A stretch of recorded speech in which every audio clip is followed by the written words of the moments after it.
What's up, everybody? We are back for a Christmas edition of From the Pink Seats podcast. We've got gifts under the tree. We're sitting on Santa's lap, waiting for more great gifts under the tree from the transfer portal. And best of all, we're joined by our friends. Keith Wynne of Chronicle joins myself, Matt McGavic of Sports Illustrated, producer Keith, to talk the transfer portal and one name that will impact the bowl game for Louisville football. Let's go. He has all the tools. It's very. I think he's so similar to Tyler Shuck in the sense that you see all the positives that come out. You watch him play, and you see all the tools, all the ability that you want to see.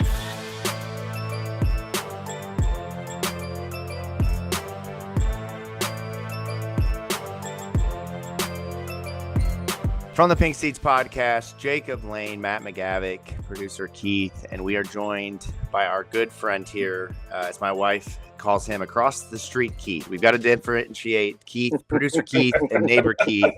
So across the street Keith, which RIP to the end of an era here soon. But Keith, welcome in, man. How we doing? I'm doing well, man. Thanks for having me on. It's been a while. We've got quite a bit to catch up on. We might talk a little drone theory tonight. What do you all think about that? Really taking a far left turn. I'm far into this. Man, I can't get enough. I'm not full blown into conspiracy theories, but this is weird. But anyways, yeah, let's keep the train. The algorithm really derail it off in the first 2 minutes of the episode. Right. The algorithm of our show just took a completely different turn from where it was going. But we've got a jam-packed show here from the Pink Seats podcast. If you're watching, thank you. Subscribe to the YouTube channel. If you're listening via audio, we thank you for doing that as well. Be sure to subscribe, rate, and review the show. Let us know what you think. If you've been listening for a long time, Keith is our, most, what is it? Bright phrasing here. He's been on the show the most, I guess. I was trying to think of what that would make you the most frequent guest. Yeah, most frequent guest, I guess. Yeah, that's a good one. Man. So I don't even know what number of parents we're on, but come at a perfect time because there is quite a bit to talk about for Louisville football. As I mentioned in the intro, we'll get into the bowl game a little bit later, and there's some news that came out today that will have a direct impact on what that will look like. But of course, in the season of college football and college sports that we are in, the portal completely takes over, even with all of the major bowls starting to get underway here in a couple of weeks, including Louisville's. But everything that we got to talk about is transfer portal related because everything else right now, like this Western Kentucky game, Keith, you both of you guys, both Keiths, probably nerding out over these bowl games with teams that are just so insignificant. Now, you won't catch me watching any of this. But everyone else is already in the portal going full steam ahead, including Louisville. So a lot to cover. Where do we want to start? We want to go with guys that have gone into the portal because, Matt, I know there's been some news tonight with Pierce Clarkson. You've had Jared Dawson, and then there's, even some reports from On3 and other folks of Adonai Green being in the portal. But, I'll kind of open this up to you, and then we can kind of go around the table here. But I know really not many surprises for Louisville guys exiting the program, including Pierce. But what are your thoughts on just some of the transfers over the last 24, 48 hours? Yeah, obviously the big one is Pierce Clarkson. And just given the apparent direction that Brom is going in when it comes to the quarterback position next season, it seemed like that was a potential to happen, like it was on the table. Could Pierce have stuck it out in spring ball and maybe competed to be QB2? It's possible. But at that point, he'd be going into his third straight season being a backup to a transfer portal guy, and he's only got so much eligibility left. I know in this day and age, eligibility is a social construct, as Keith likes to say. But it is a finite resource, and if you want to get not only just start, but just get playing meaningful playing time, period. He didn't have much time left. So him entering the portal does not come as a massive shock, but it is a significant development nonetheless, especially as it pertains to, like we said, Louisville's upcoming bowl game against Washington. Jared Dawson, that's obviously a big kid. Just because, it does soften the blow a little bit knowing that both Renee Conga and Jordan Garrad are slated to somehow both come back. I don't know how that's possible. I double check just to make sure. And yeah, both DTs are coming back, so that maybe that had something to do with it, perhaps. Yeah. And maybe he wanted a guaranteed starting spot. I don't know. I'm speculating at that point, but that's an impactful one. And then the disputed one, I guess is the way to put it, would be Ananiah Green, who was reported, believe it was on the 16th, we're recording on the 18th, that he was intending to enter the portal. And then I got confirmation just talking to some people this morning that, like, yeah, he's not in the portal. He's practiced with the team this morning, and by all intents and purposes, he's not. I mean, he's not in the portal right now. Yeah. Is the air quotations I get, but I mean, he might end up in the portal at some point. He might not. We'll see. I mean, it's just what a weird world, man.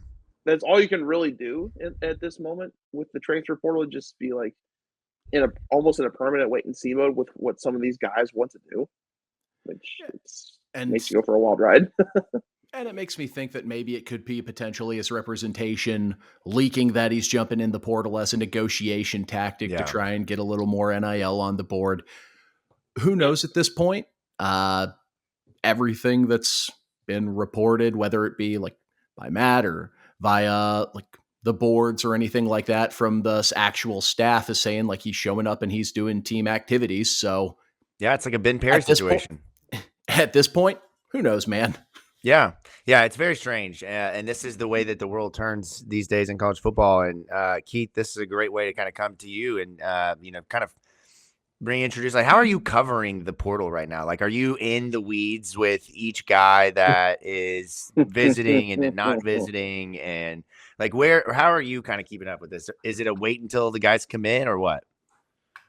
To answer the first question, absolutely not. But because he's a smart man, right? It's hard to keep up with it all, but I think the bigger thing is not necessarily the difficulty in keeping up with it as much as it's just understanding that it's early.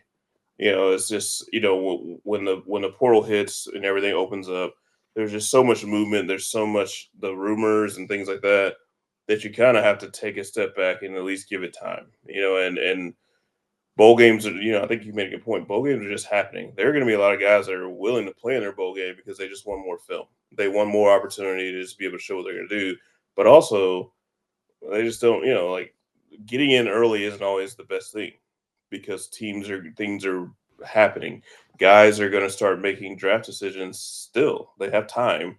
And so teams are going to have more open spots. So I think it's not as much. I think as things evolve in the portal, one of the things I think we're seeing is that it's such a longer process now than it was when it started off. But when it started off, it was just guys are in, and you'll see another thing that's changing.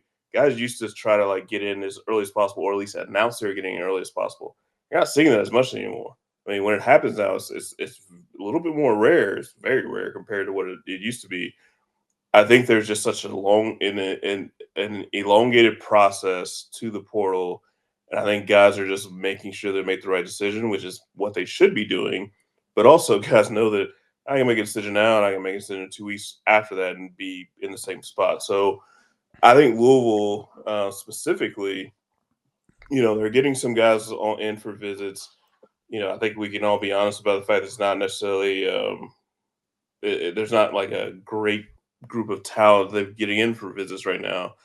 But it's also, it's December 18th. There's just so much time to build your roster from now, and then you have the spring window. That's going to be a whole different thing. They have time to make things work, but I think at this point, I can't blame anybody for being in the weeds on it. I get it, and I would if I didn't have all the personal life things I got going on, trying to move away from across the street from me and all.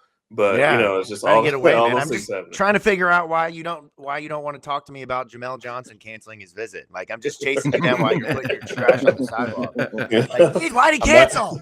I'm not going to be bringing brisket across the street anymore, things like that. It's not the way it's going to be. But no, I really do think I do think it's very early in the process. I think there's still guys that are going to begin to pop in the portal, especially as bowl games start to hit. I think that's the thing that as the years have gone on, we've seen guys. be willing to play. I mean, they're not top tier guys. Most of those guys are going to opt out and just go ahead and just hit the portal now. But I think there are going to be guys that are going to play their bowl game, partially because most coaches in the country, if you're going to hit the portal, they want you gone.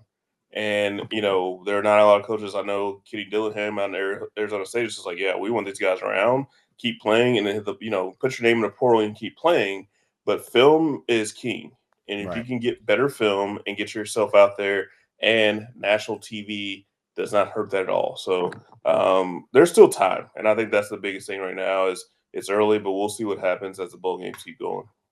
Yeah, and kind of building off of your point, I mean, correct me if I'm wrong, but don't teams in the CFP get a slightly extended portal window? At least for like a week or two. I don't know what the rules are anymore, man. Yeah, you gotta do whatever you want. Yeah.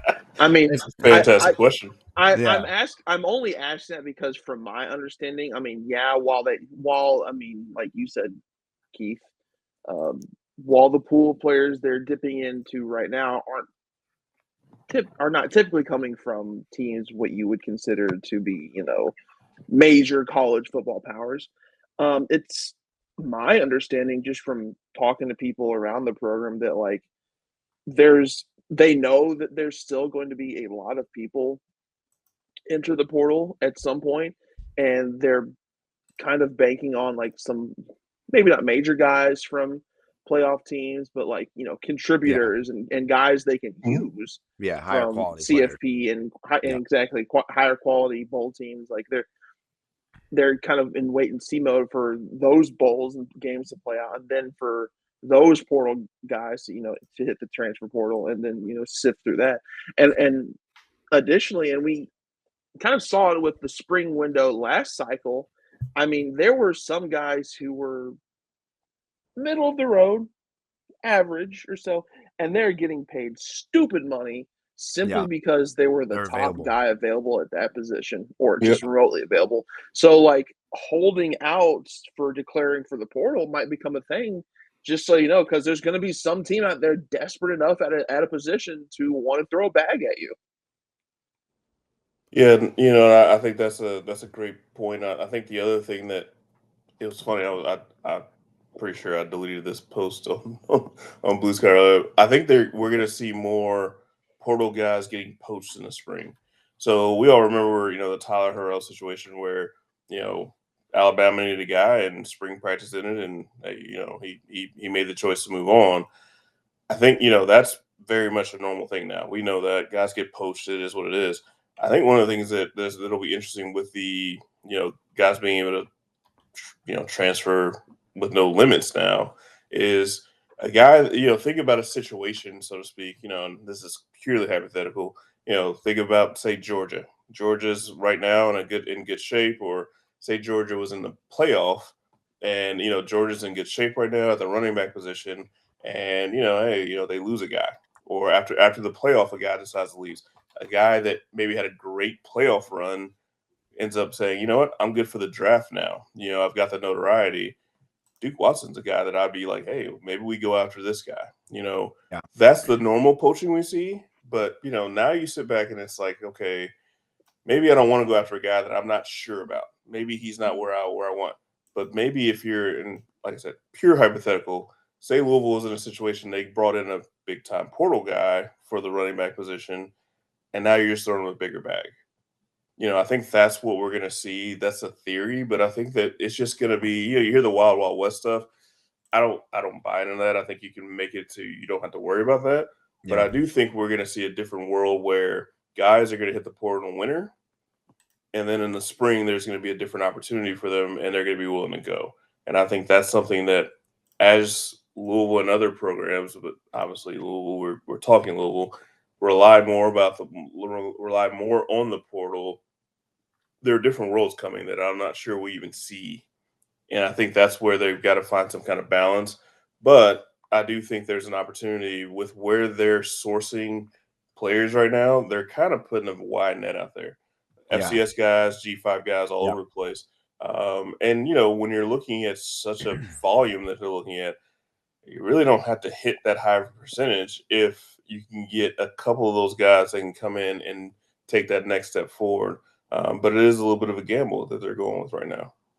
I definitely agree, and I would buy into everything that you're selling in terms of the portal and the kind of rhythm and flow of it. The one thing I'll push back on, and the thing that Louisville seems to have gone all in on, and what other programs are going all in on very early, is the quarterback market. You're starting to see the big names, and maybe we haven't gotten to the point where the biggest names get in. You've seen. If you kind of read in between the lines, people have hinted at Boise State's quarterback could theoretically go into the portal after the playoffs and looking for a big bag. And, there may be guys that emerge as backups and get in that, kind of come available. But for the most part, the quarterback position is a race to get your guy as quick as you can. And with Louisville, they've kind of prioritized that.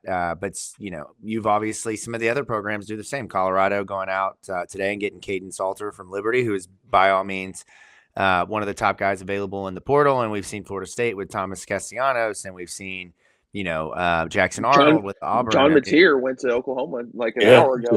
Right. Not too long ago, yeah.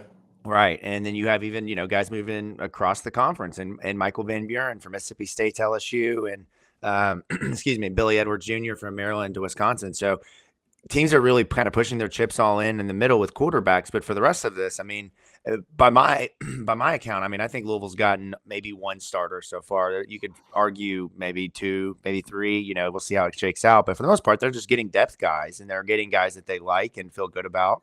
And a good number of these guys will probably go back in the portal in the spring. Like Keith, producer Keith, you were very, adamant all throughout the year. The Louisville strategy last year was let's get all these guys in, and then we'll have like an open tryout situation, and whoever doesn't make it, we'll see you later. And that's exactly what you can do in this landscape, and it benefits both player and team. But there will be more guys that have entered. The total for Louisville now is up to 19, which is, I believe, first or second in the ACC. Florida State's had quite a few deflections as well, but be interesting to see what kind of comes of things on their end.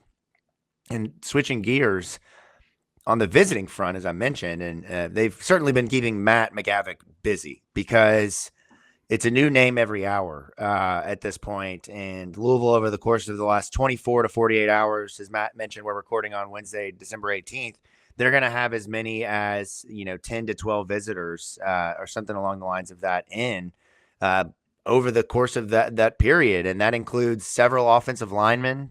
Which, if you're anything like me, you ask why. Feels like you got enough already, but casting a wide net, as we said, kind of seems the strategy here.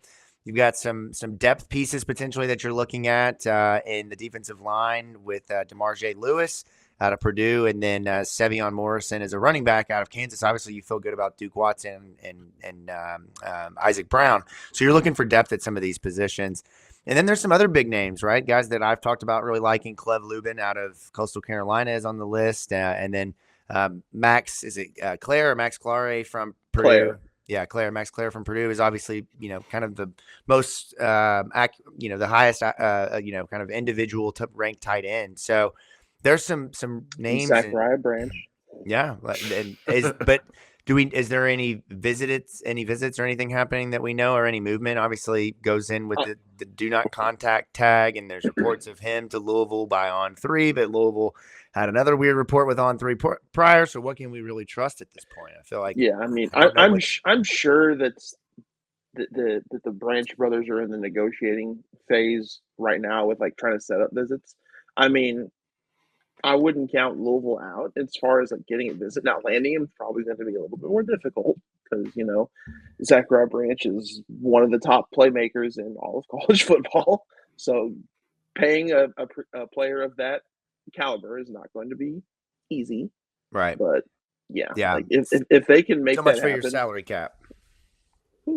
Yeah.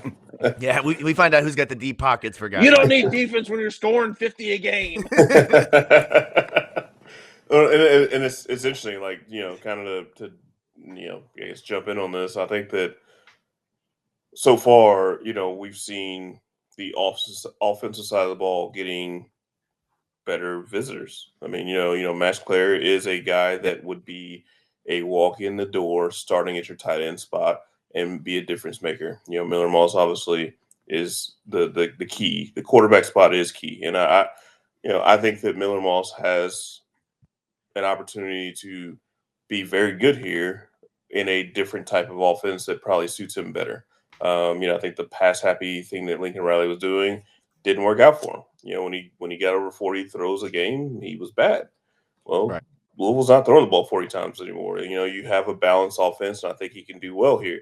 So obviously, I think the offensive side of the ball, they're getting guys that make sense, and I think that even the other the wide receivers they've gotten in, or at least a report they got in, Justin Bowick from Ball State, big outside receiver that fills a need for them and produced. Can he make that transition? That's the gamble when you go after G5 guys every year. Lubin is a guy that I'm very interested in. I think that he is, in my opinion, the third best visitor they've had reportedly so far, behind Moss and Claire. In my opinion, I think that he's a guy that you at least hope that production can get to where it needs to be. And I think they need an edge rusher. They just have so many spots to fill on the defensive side of the ball. And right now, that's my only real concern is that you can't – I don't want to say can't. You're gambling if you're not able to go out and get some of the top players in the portal to replace what you're losing. And right now, those top players, especially on the defense side of the ball, they're gone. They're going to the LSUs, the Alabamas of the world. And I wonder and I worry if the market is going to improve in those key spots: cornerback, defensive end, edge guys, and defensive tackle. And, kind of taking it back, I think Jared Dawson is one of the biggest losses Louisville's seen this portal so far. A guy that has not been able to stay healthy until this year. And when he was healthy, we saw that he could actually make plays. And now he doesn't have a guy in front of him, at least in my opinion. I think Renee Kong has had a really good year. I think that, Jordan Garrod obviously had the potential, and he was also not healthy as well. Jared Dawson's a proven difference maker, playmaker up front that just didn't get the snaps to actually do that consistently. You lose a guy like that, you have to replace a guy like that. And I think that's where Louisville's going to have to figure things out. You're losing guys that were producing this year and or should have been producing next year. You have to replace them with guys that are going to produce. And if you're banking and betting on not necessarily the G5 guys that produce, I think those guys obviously you have to take. But when you look at some of the other guys they're bringing in, FCS guys, that's always a big risk. That's a huge jump. Thor Griffith is a guy that I think was a big FCS addition last year who played, who made a couple plays, made a handful of plays, made some plays, but wasn't a difference maker for you. And if you're going to bank on that, it's just a huge gamble to me. And I think that's where when you look at the visits they have right now, a lot of these guys are going to be taking a step up and or going to be expected to improve on what they did last year at their previous school. And if you look across the board for last year's recruiting class or transfer portal class, even 2 years, you're not going to find a lot of guys that got better than what they were at their previous school. And that is the gamble of the portal. You want to have a guy like, I can't think of his name, 1,000-yard receiver in Sats last year. Oh, Tyler Hudson. Tyler Hudson. Yep. You want a bunch of Tyler Hudsons. There aren't a lot of Tyler Hudsons. And honestly, if you look at Tyler Hudson's year and what happened when he, as he progressed past Louisville, he's not an NFL guy. Right. That was really kind of a unicorn situation, which is great. I love Tyler Hudson. I love watching him play. He's not an NFL player. And so when you're banking on those guys, you got to find a guy like Tyler Hudson over and over and over and over again, and that's just not going to happen. And just to rewind a little bit, I'm glad that you brought up what the current market is, Keith, because while you were talking about that, I'm going through the market and taking a look, just best available defensive, interior defensive linemen.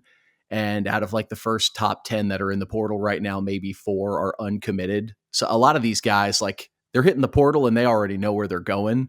Right. Or it's just 3 minutes, give me the biggest bag you got. Yeah, just because it's, and I think it's also a testament to teams are making a greater effort when you do have good defensive players to hold on to them. Because There just aren't as many good defensive players as there are offensive players because it's not a glamorous side of the ball.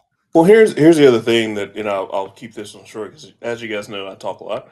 The other thing is that I do think that we're looking at a different situation from NIL as a part of the financial aspect of college football now, with team, programs being able to throw money towards players from their own program.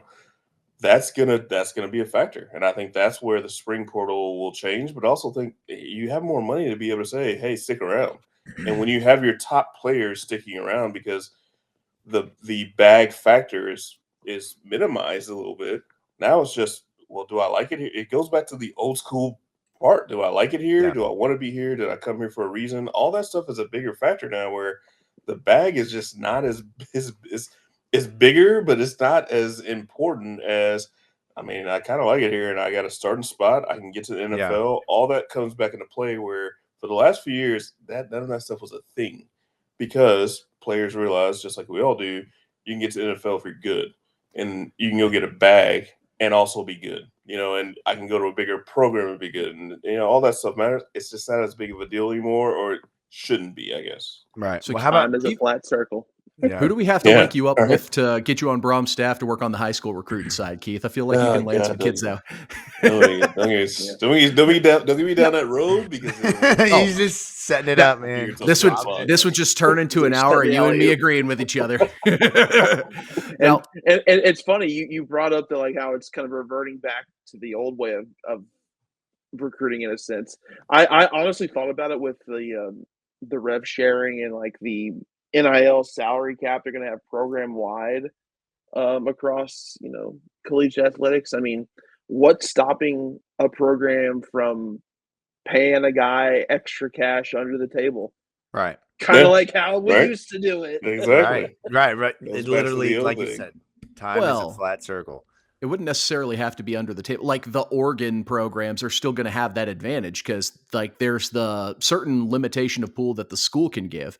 They can still go outside and get more. So Phil Knight can still cut a check just under the Nike account instead of the Oregon account. Right. That's where we circle back to to the world in which I live in, which is the brands. And we go call into the big names and we say, hey, you got a couple, million more of those dollars, and we can throw some advertising, collaborations your way. And you just, pay on top of it to get this player.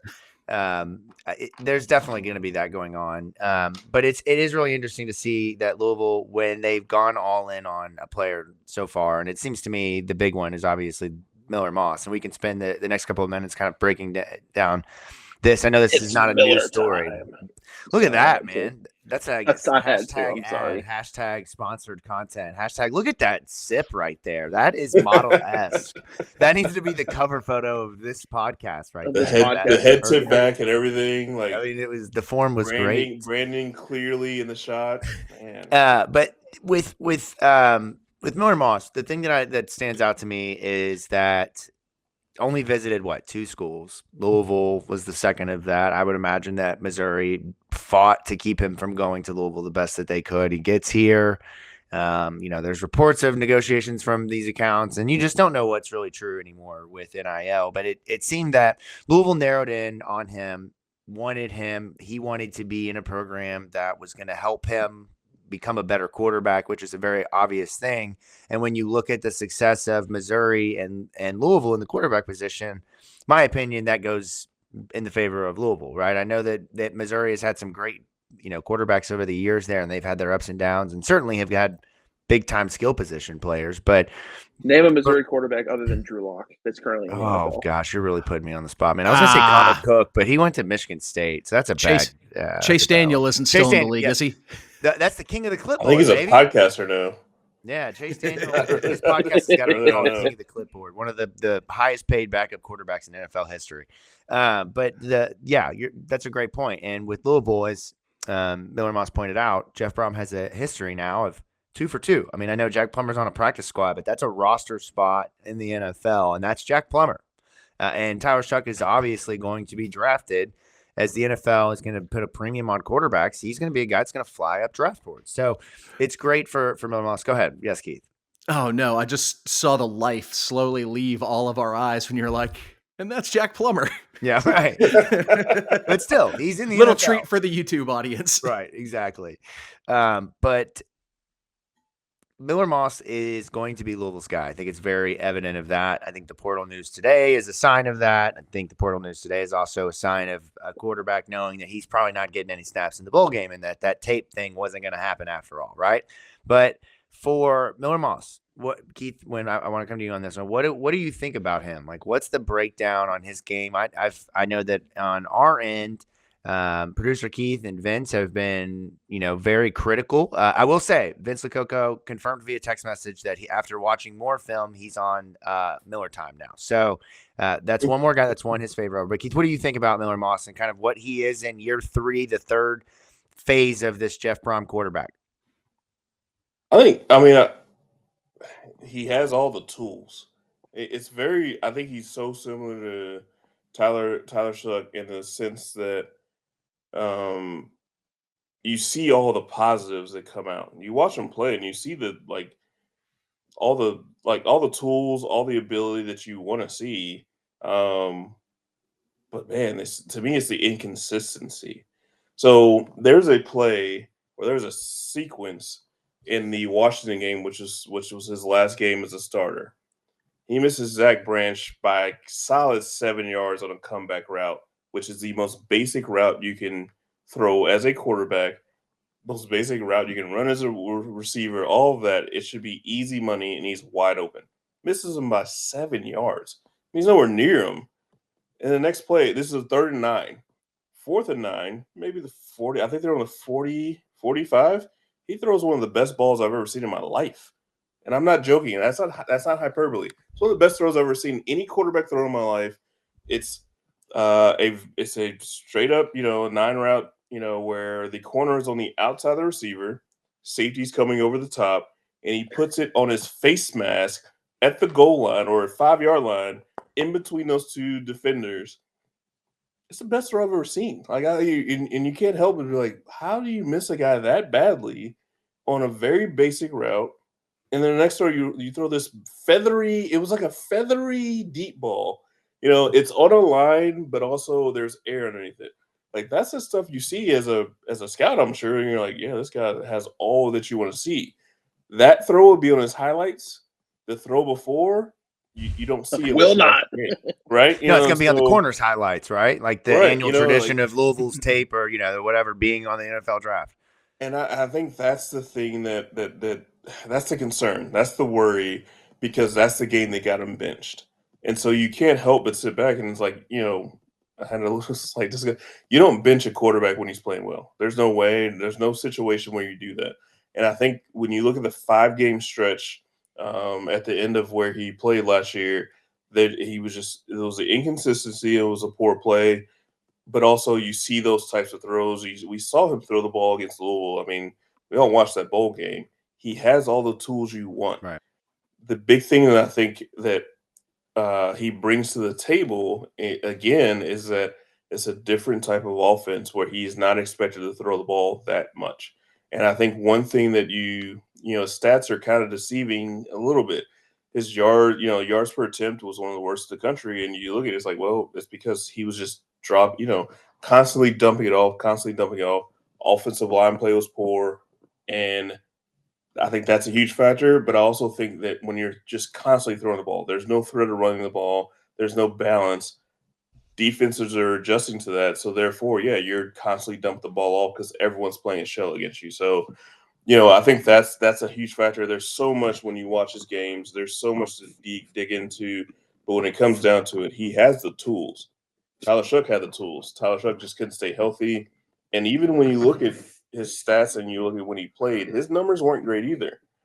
You need the balance. And I think Louisville brings a balanced offensive system that I think he can thrive in because he has all the tools. It's just that can he do it in this offense? And I don't see any reason why he should be able to do it.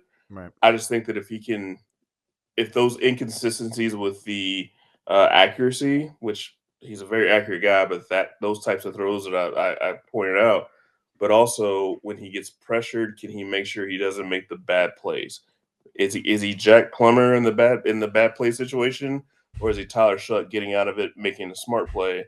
Right. I tend to think that he's more of a Tyler Shuck type of guy where he will make the smart play, dump it down, get the ball out, throw it out of bounds, all those things like that. And if you have that with Isaac Brown, Duke Watson, and whatever the wide receiver tight end core can be, I mean, there's no reason why we shouldn't at least expect the same. But the question is, can he take them to the next level? In my opinion, I don't see that from him specifically. They got to add more guys around him.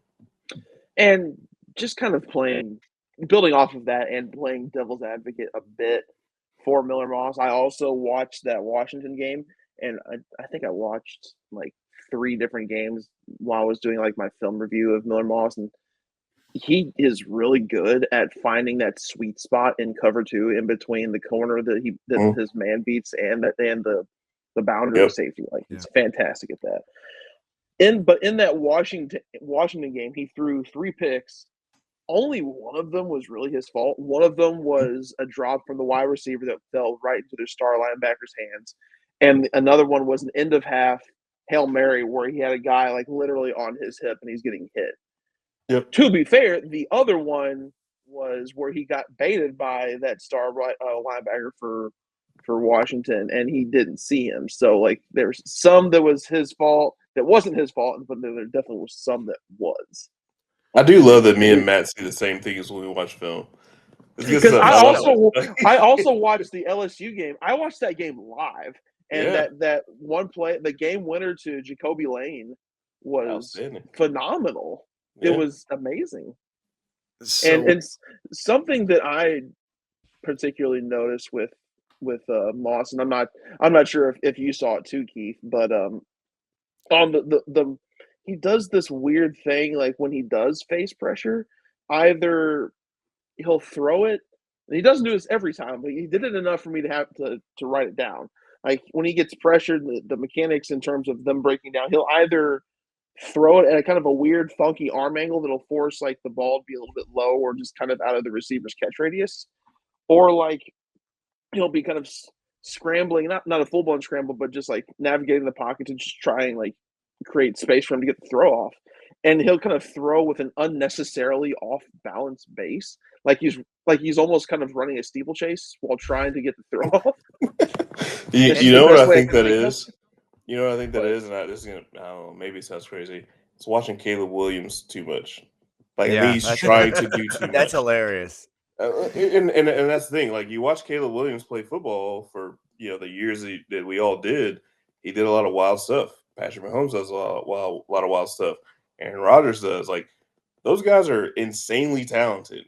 If you're not that, you should probably not try that. And we saw Tyler Shuck does a lot. He changes his arm angles. He gets out of pressure. It works sometimes. And when it does, it's very fun to watch. When it doesn't, though, you're like, "What the fuck is this guy doing? Like, what are you doing? Like, stop!" Like, and I think that comes back to the offensive line play. I do think that USC's offensive line was very poor this year. I think Lincoln Riley handled it poorly because he didn't try to balance things very well.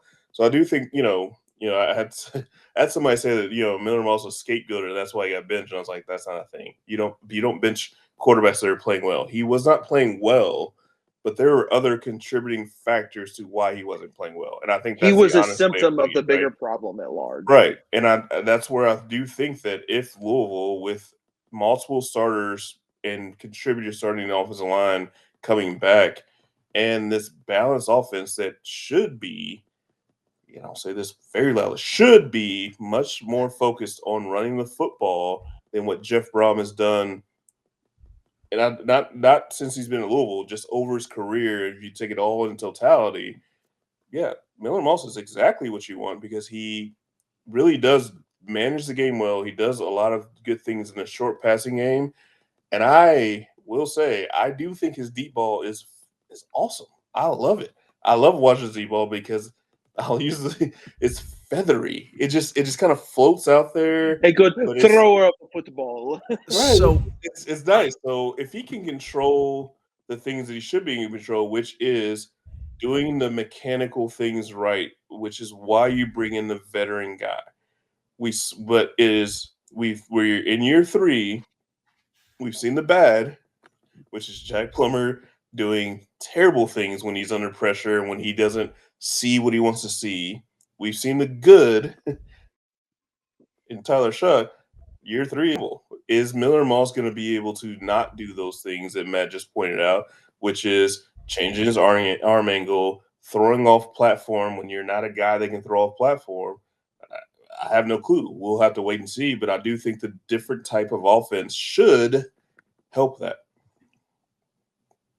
Yeah, I agree wholeheartedly with that. And I'll put my hand up. I was probably the biggest Miller Moss detractor on the show. I still don't trust his arm strength. I think he throws a feathery deep ball because that's all he can throw for a deep ball. And I also think that's why that's also why I think he can't get away with a lot of that off platform, off arm angle stuff just because he doesn't have the arm to do that. Now my big caveat for my big Miller Moss critiques was, if you don't pay the premium price for him, because he's a good college football quarterback, might even have NFL caliber, like similar, like practice squad, could potentially be a number 2 NFL caliber quarterback.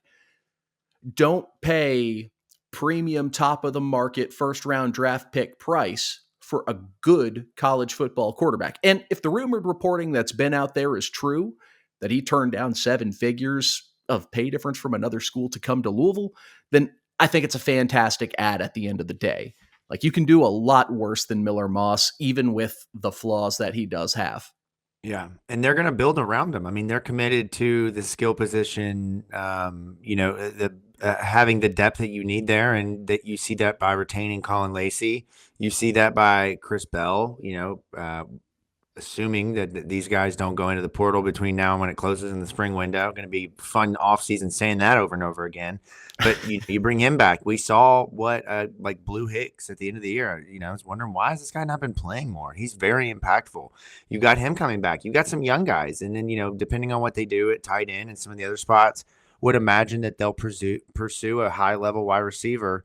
You put that together with Isaac Brown, Duke Watson, and that offensive line that is going to once again have 5 really good starters and probably several very high-quality backups. I think that's a recipe for Miller Moss being able to achieve the highest potential of his ceiling. And I think that's what Jeff Brom is banking on. I think they believe and count on Brian Brom to bring these quarterbacks along. And so far, there's nothing but a track record that shows that they do that.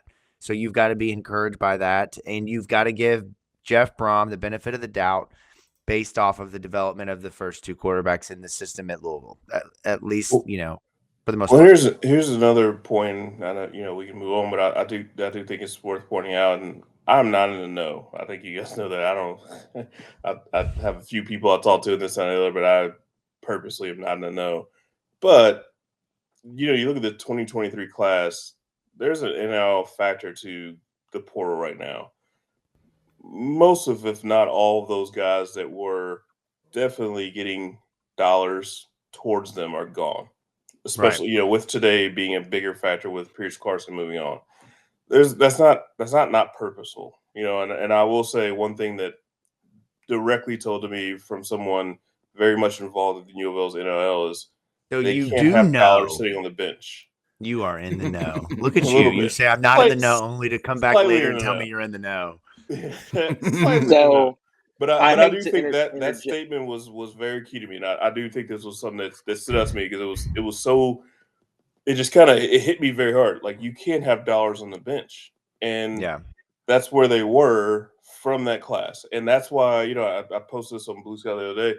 I don't really mind them moving on from some of these guys. I do think they could have been. In the old school way of thinking, you give them another year, they probably will hit the field, and they might be good players. But if you have guys that either A, were injured and couldn't even show you whether or not they could play, like an Aaron Williams, or you have a guy like Madden Singer who just couldn't get on the field, I don't have a problem with you moving on from those guys from an NIL standpoint, as long as you can replace what you're losing. And that's the question, right?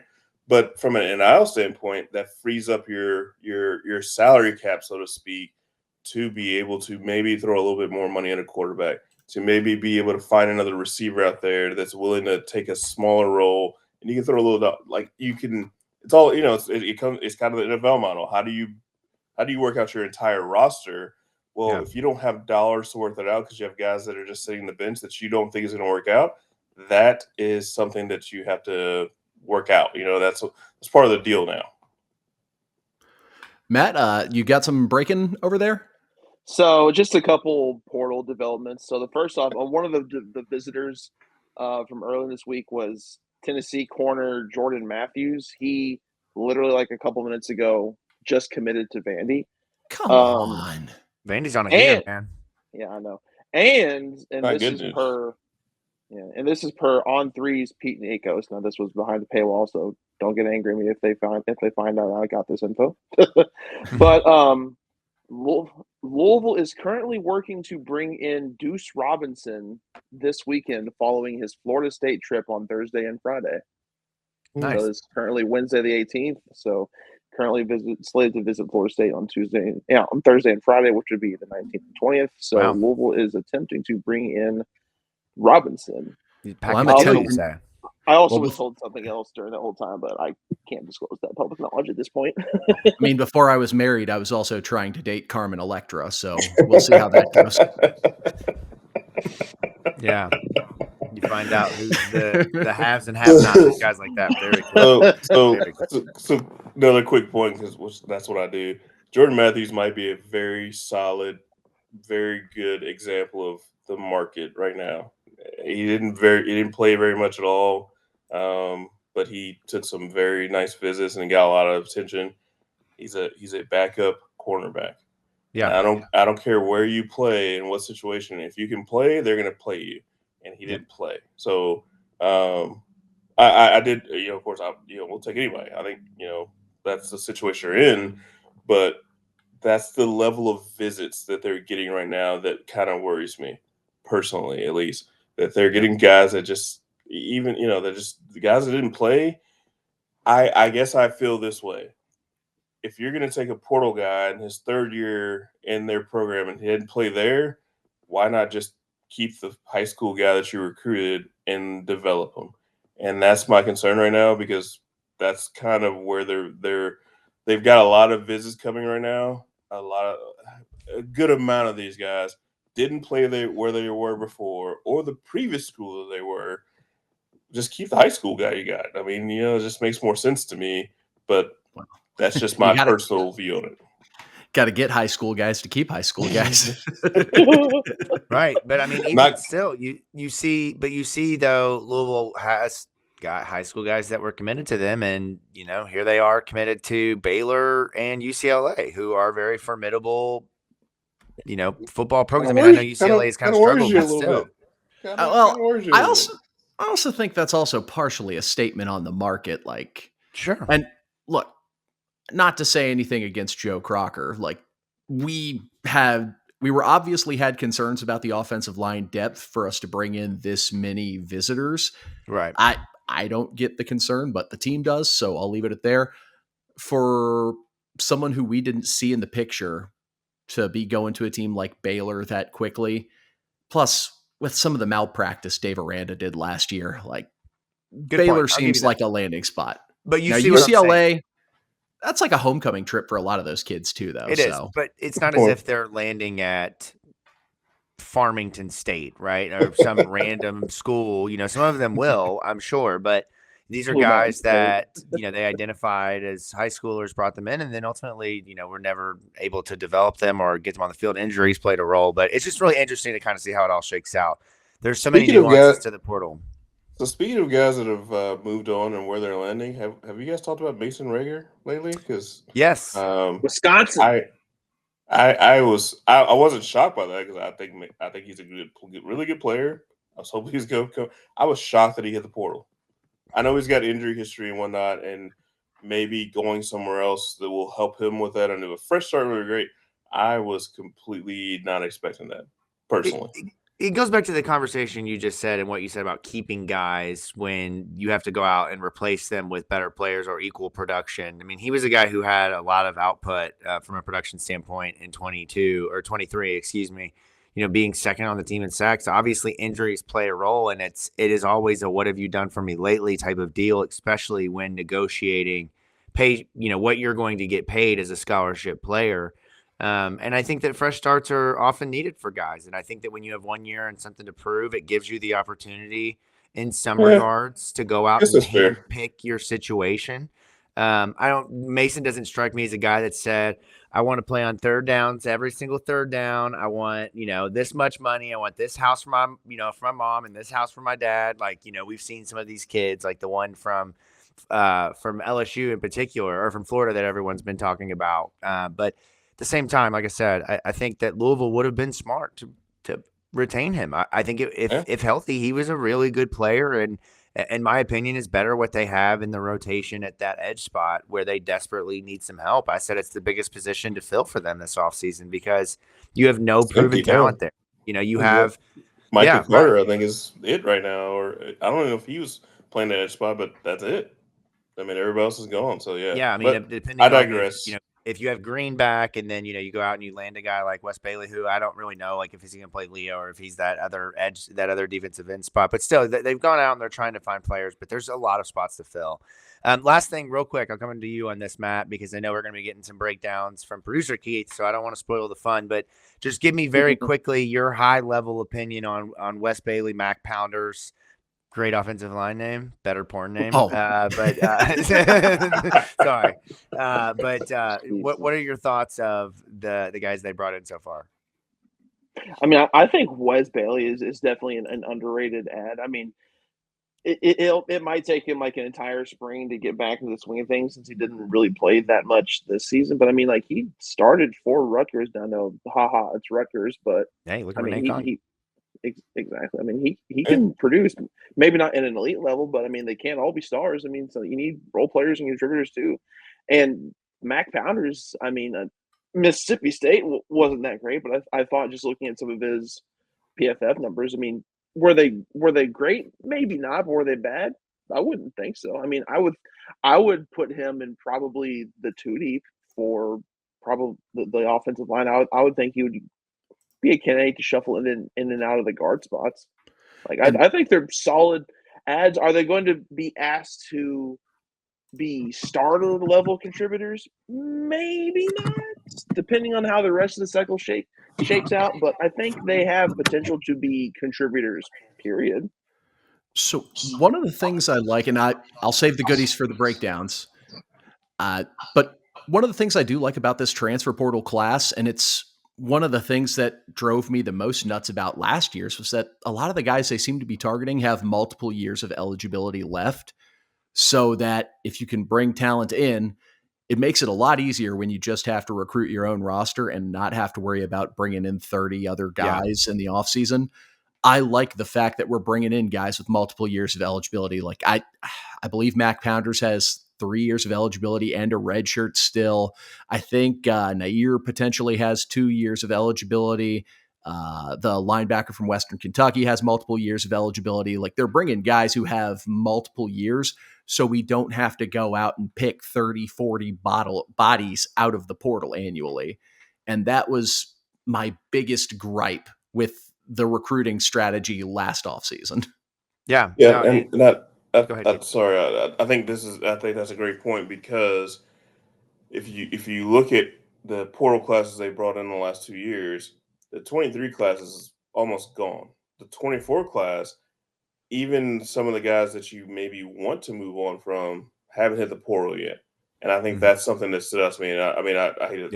The name that sticks out to me, because I pulled it out the other day, Dan Holloway is still on the roster right now, at least as we are talking right now, which I thought that guy was going to get Sparta kicked right into the portal as soon as the season was over, because that's just the way it's a business now. I mean, it is what it is.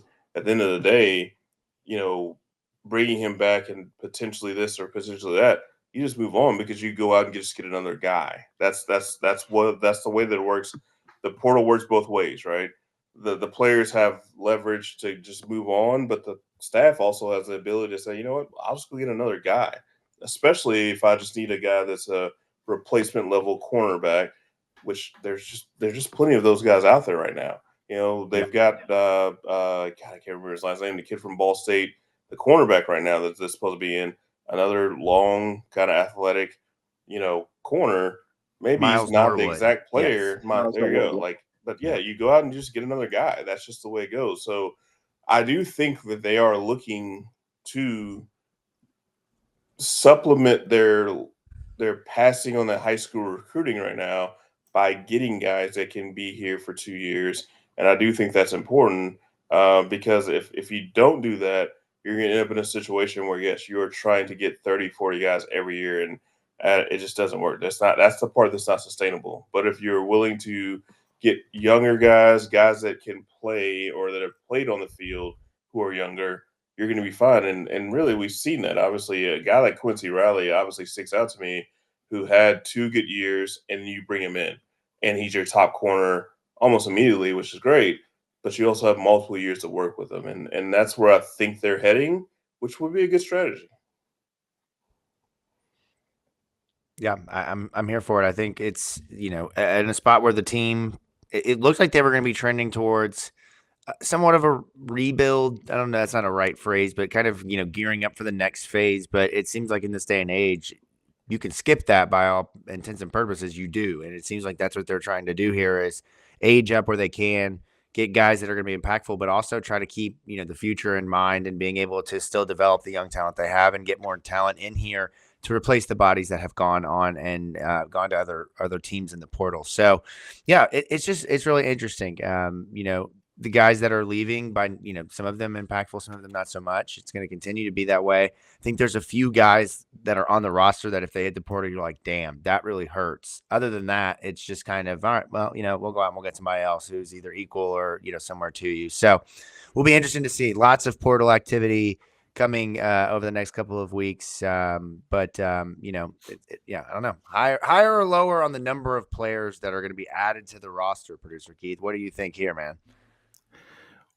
Well, what's the number that I'm picking, higher or lower? 29. We'll go with that. Well, we only have 27, 28 scholarships open right now. I have no idea. But isn't there 105 scholarships now? Like what's I forgot that the limit got bumped up by 20 spots. Yeah. I don't know how many they're going to actually use. Gosh. Yeah, so I feel like Louisville's in that weird spot where we aren't going to use all those spots. At least I assume not. We'll probably give some scholarships to some previous walk-on guys and things like that. But so 29, I mean, just because of the pattern they've given me in the past, I have to say higher. I mean, we don't even have a 2 deep in the secondary right now. Oh, not even close. We got to get some bodies. And apparently we're just stockpiling an army of offensive linemen. So hey, look, we gotta have beef, Keith. Yeah, after the season Ramon Purier had, where you got 3 touchdowns from a big guy, maybe that's the best strategy moving forward. Get more big guys. Let's go get more big guys. Jeff, I was a mediocre NAIA offensive lineman, and I still have 2 years of eligibility. Give me a call. We can work something out. Yeah, they're going to put a 6'4", 310-pound guy in the slot. That's let me cook part there. I'd watch and that. Let me cook. And where else I do plenty of cooking? With our friends over at Underdog Fantasy. Fellas, it's bowl season. And as much as I love just snorting college football every single day of the week, miscellaneous random bowl games, doesn't matter who's playing, it means that the college football season's nearing the end. And one of the best ways for you fans out there to maximize every single moment that's left is making picks with our friends over at Underdog Fantasy. Underdog is the best place to cash in this football season. Every diehard fan loves making predictions, so why not cook up your own entries to win real money? Make your entry in just a few taps of picking higher or lower on stats like rushing yards, interceptions, and touchdowns. So, join over 5 million fans that are already playing on Underdog. With their pick'em game, you could win money by making entries with your favorite players. Every dog deserves a second chance. And with Underdog Rescues, you can get your money back and receive a promo if an early injury causes your entry to lose. Another fantastic feature on Underdog is Vulture Protection. If you select a designating running back to score a touchdown in your pick'em entry, and they get vultured, like Saquon Barkley does all the freaking time with Jalen Hurts at the 1 yard line, Underdog will rescue your entry.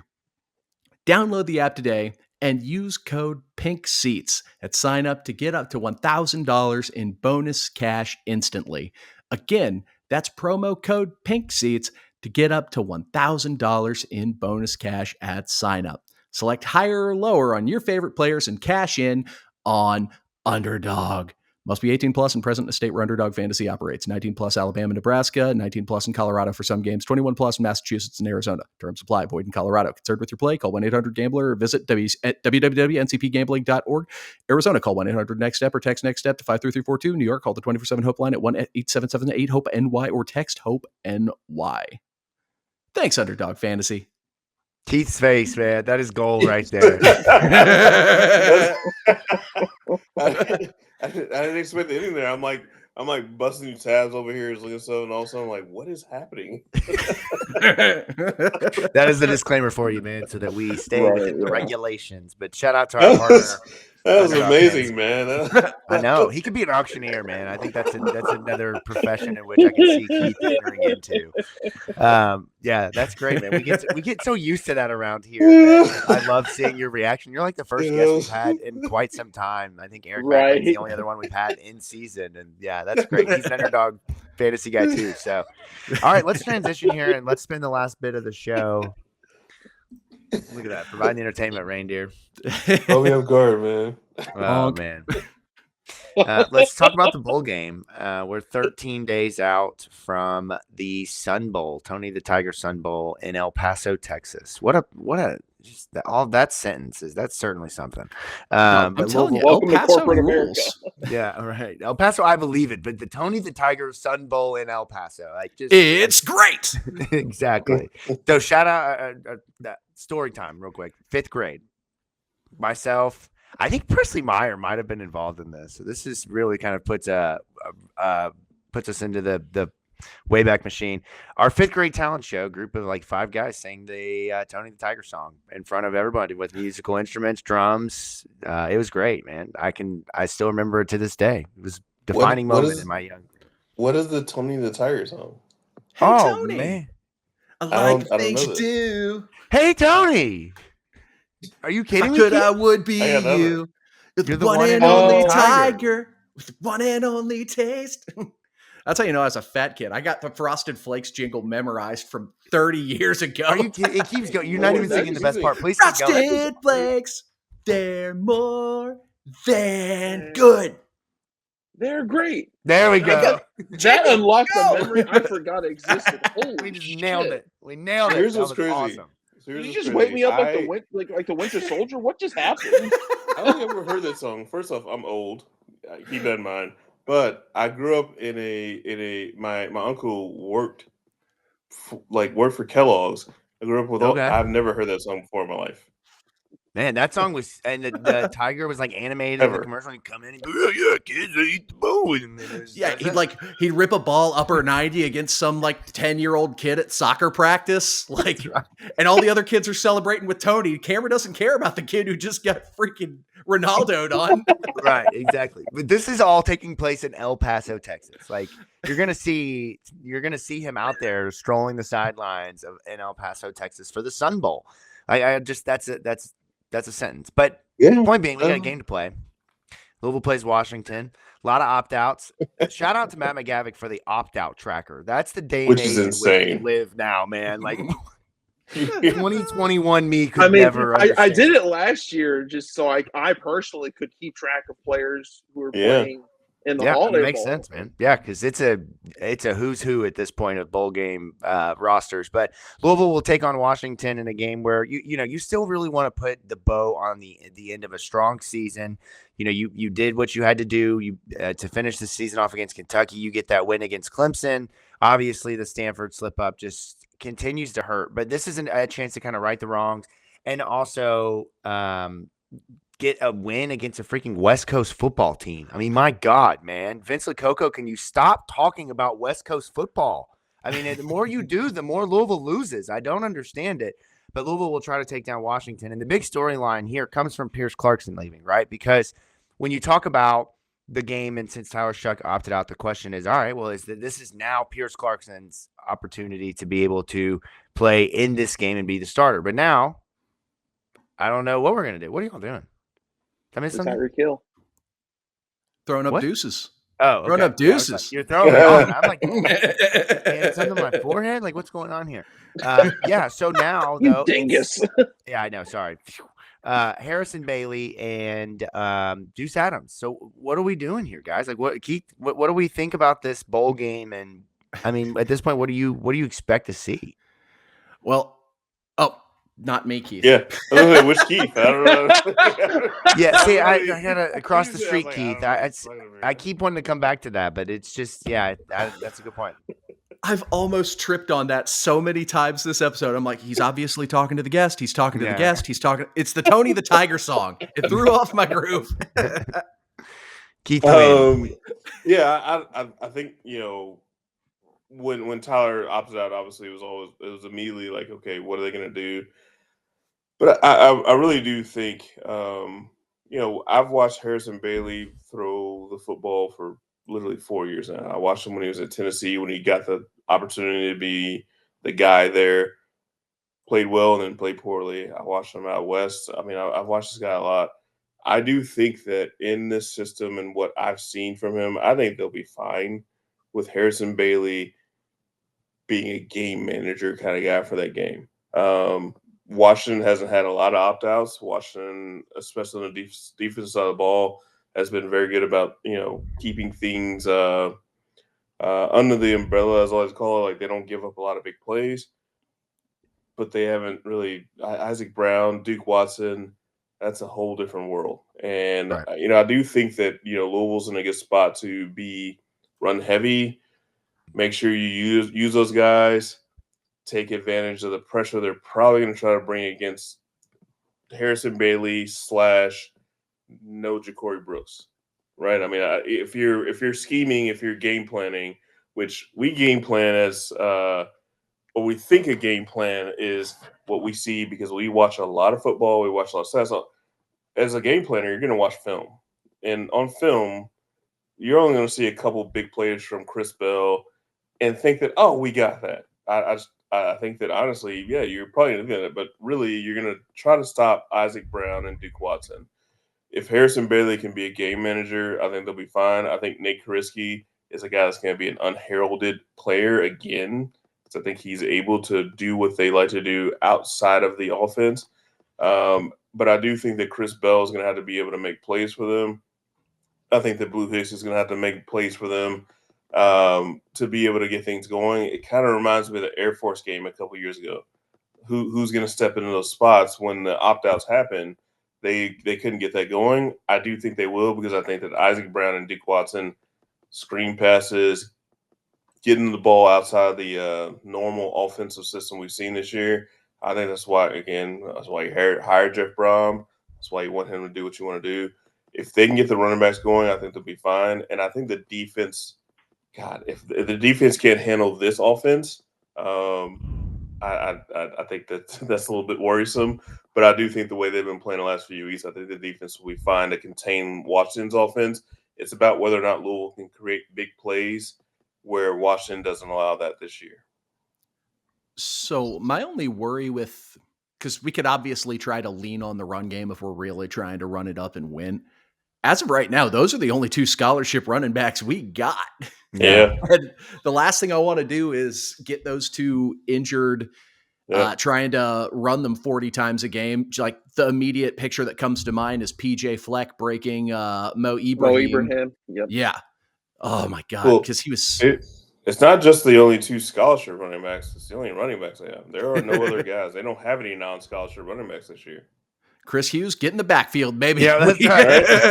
Right. Yeah. Ramon, is that you? Like, I mean, come on, point. man. And here's something to think about with the bowl game. I mean, I honestly keep forgetting that this is a rule. I mean, postseason games, that means bowls, conference championships, CFP games, don't count for the red shirt. They do not. Do we see Colin Lacey in this game? Ooh, that's a fair point. Yeah, Jesus, that's God, really you just blew my mind. now that's in my head now. If he's healthy, which I think he is at this point, there's no reason not to play him. And especially now that he's announced he's coming back. God, now I'm sitting back like, wow, that's why he announced he's coming back, kind of thing. I mean, there's no reason not to play him. I think that you throw the kitchen sink there, right? Because yes, there are limitations on what you have. And this, I'm going to say this, and it's not a knock on Jeff Brom at all. What Kenny Dillingham is doing out in Arizona State, which is letting guys hit the portal now, but still play on the team, that is the new world order. Like, there's no reason why a coach should not be doing that going forward. And like I said, again, going to say it again because I've been crowned, at least in the past, as a Brom hater. It's not true. It's not what I am. It's just that those are the types of things you do to get yourself ahead of the rest of the pack. Because Kenny Dillingham is letting his guys play in the playoff as far as they go, while also being in the portal. And his mindset is as simply as come to the practice facility, do what you're supposed to do, practice, all that stuff. But yeah, you're part of this team right now. But I'm not going to hold you back if you feel like you need to move on. That's how you keep your depth. That's how you keep guys who maybe even are playing well for you. They just want to change the scenery, whatever happens. It makes sense because guess what? Kenny Dillingham has coached in games where he already had a new job. And that's all that it comes down to. And that's where the mindset should be. And it, like I said, again, not a knock on what our situation is as Louisville fans, but I would love to see that other coaches would do that to say, okay, we have another game. We have multiple other games. Let's just let these guys keep playing. Hit the portal. Who cares? Just make sure you're doing what you're supposed to do.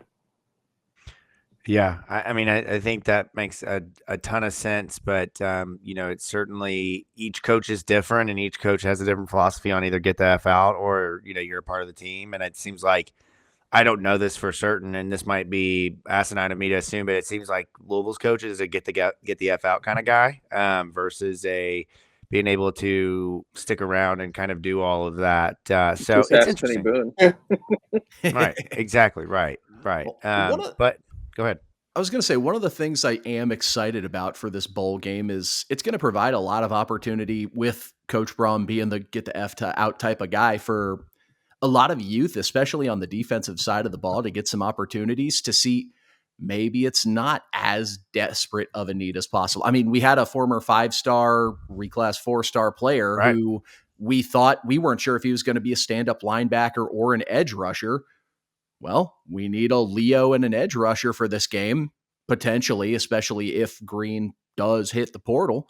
Get him some reps. We got local talent who look pretty darn good in spring ball with Wu Spencer and Micah Carter and then also Mo Williams in the most recent recruiting classes. Those are guys that all looked good.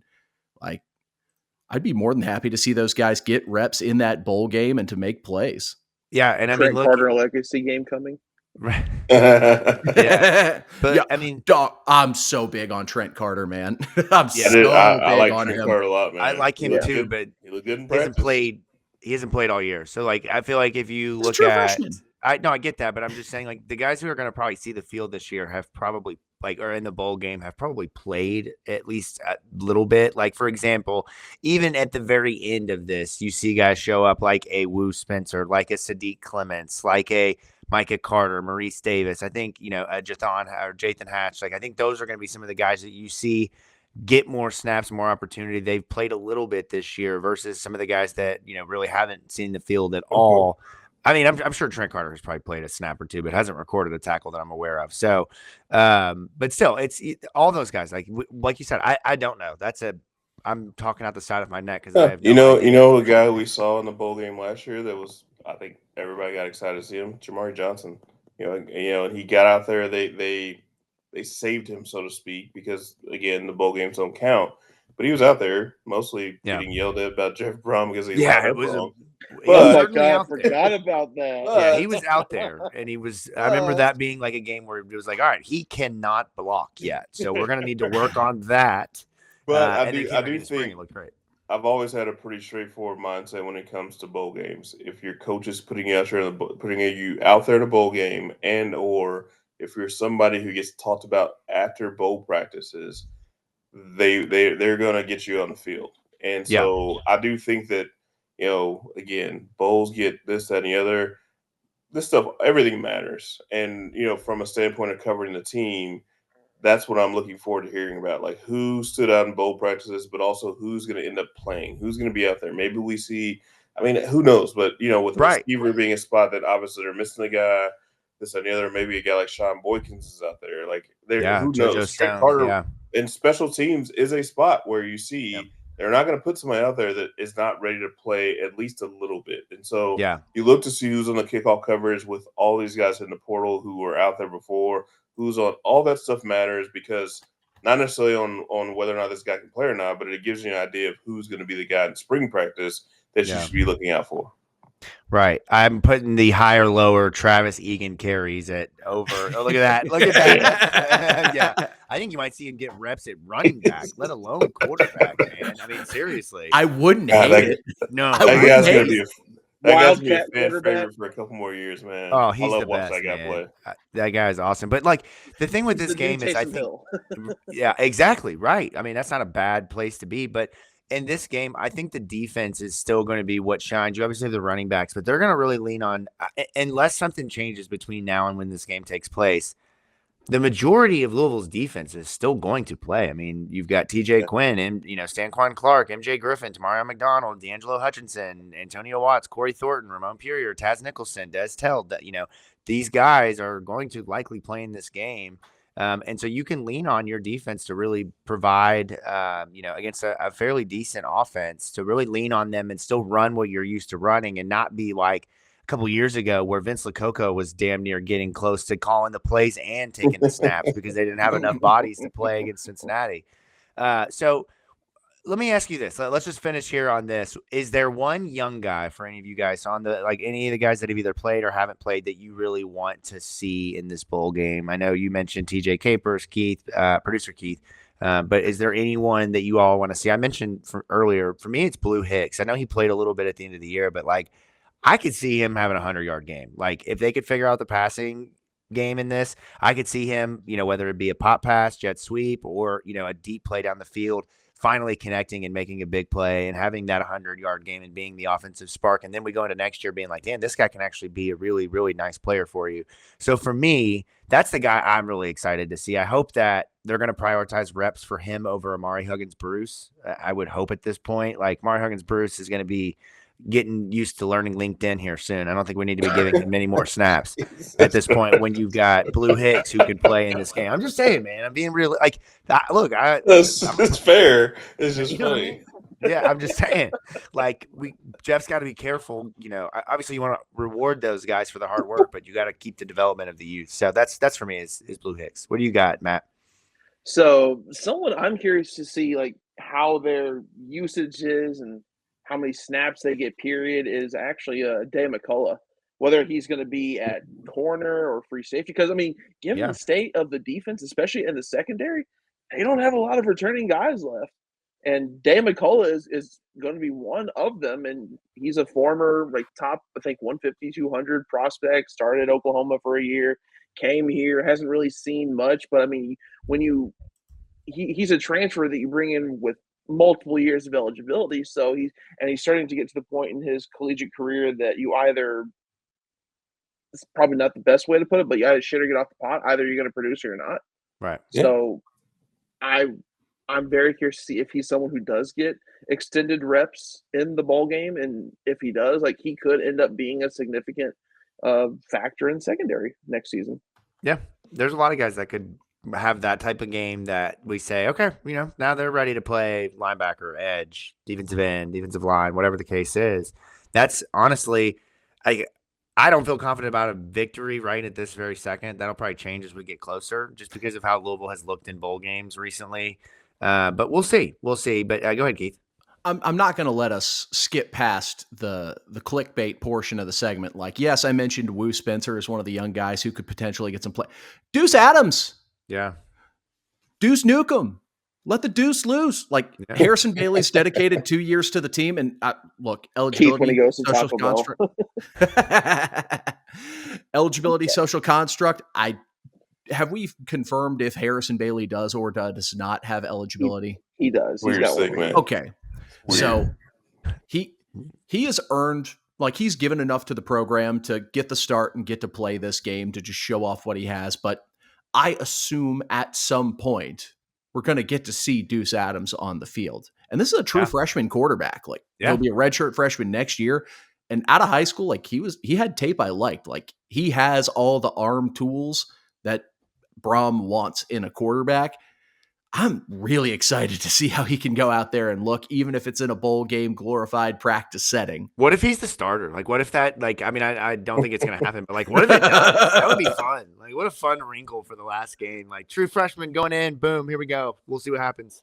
By God, that's Deuce Adams music. Right. I would love for him to go out and play well enough to where Miller Moss sweats a little bit. Look, I'm here for that. I'm so here for that, man. Competition is king. That's right. We've seen what happened with quarterbacks around here when they don't have a ton of competition pushing them. So, Keith Wynne, close the show. What do we got? Young guy on the team that you're excited for with your in-depth football brain that knows every player and their number on this roster. I don't know. I think a guy that I would love to see get out there is Dylan Mesman at tight end. Man. Yeah, I do think that as much as I'm a huge Nate Karisky fan, I think he's a guy that has been overlooked. But I do think that in this offense, you've got to have depth there at the tight end spot. Mesman's a little bit taller, longer, has the red zone capabilities to go up over people, while Nate Karisky is more of the let's sneak him through the line kind of guy.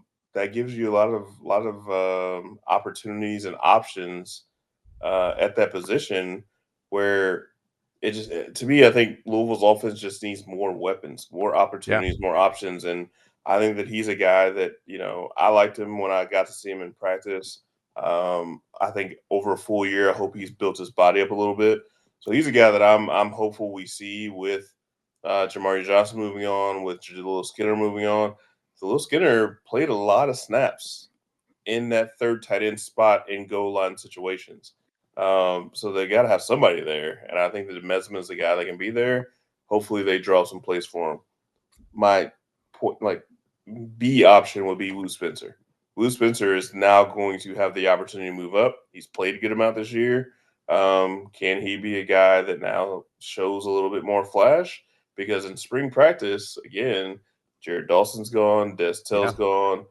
The defense line is going to look a lot different. He's got the opportunity, and I think he's shown that he can actually be a guy, and I would be remiss to not at least point out that that's a guy that we should be looking for to make some plays in the bowl game. I'm getting excited for the bowl game. I'm not going to lie. Like, I'm ready to skip Christmas and get to the Tony the Tiger Sun Bowl. I've never been more ready. In El Paso. That's right, man. That's right. Well, this has been fantastic. Across the street, Keith, thank you so much for joining the show, man. It's been great catching up with you. We could go on for hours because, I mean, I'm curious your take on Tyler Shuck and all the things that we saw this season from the team on the field. We haven't even gotten to talk to you about the season, the Stanford game, the highs and lows, the Clemson win. Like, there's so much. So we'll have to have you back for the season in review coming up here in just a couple of weeks. But we'll go ahead and let the folks get to their next podcast in the queue. We thank you all so much for listening. From the Pink Seats podcast, Jacob Lane, Matt McGavic, producer Keith. Make sure that you subscribe to the show anywhere that you get your audio. And if you're a watcher of the YouTube, you subscribe to the State of Lou, the mothership. Follow us on Twitter at Pink Seats Pod. And of course, check out the goodness gracious, Matt, help me here. The name of the site has changed. Is it Sport Louisville on SI? What's the URL now? It's still Louisville Cardinals on SI. I mean, the URL didn't change. Just okay. Yeah, that's right. Well, that's what I was trying to say. So make sure you check out all the great work there. Literally, Matt probably wrote an article while we were doing this show. So there's probably new content up there, all the players visiting. And these two guys now will send you off into your Christmas with the worst nightmares you've ever had. So thank you all, and we will catch you for the preview of the Tony the Tiger Sun Bowl in El Paso. Until then, ladies and gentlemen, go Cards. Merry Christmas.